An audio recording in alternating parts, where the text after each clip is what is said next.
Understanding GSTR 7 for GST filing.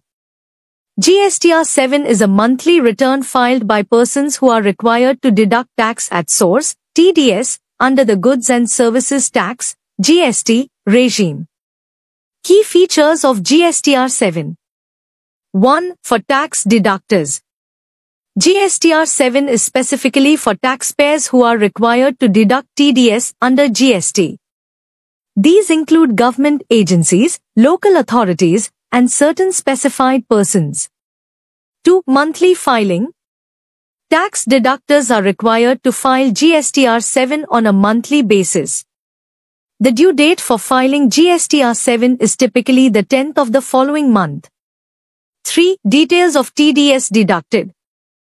GSTR 7 requires tax deductors to provide details of TDS deducted from payments made to suppliers for goods or services.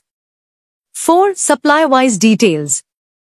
Tax deductors must furnish supplier-wise details of TDS deducted, including the GSTIN of the supplier, invoice details, and the amount of TDS deducted.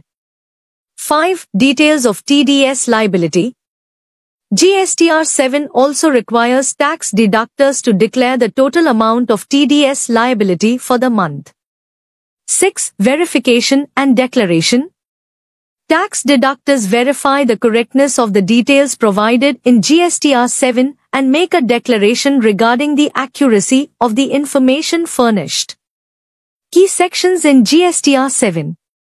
Part A. Basic details such as GSTIN, legal name, and trade name, if any, of the tax deductor. Part B. Details of TDS deducted, including supplier-wise details such as invoice number, date, and amount of TDS deducted. Part C. Details of TDS liability for the month. Part D. Verification and declaration by the tax deductor regarding the correctness of the information provided. Benefits of GSTR 7.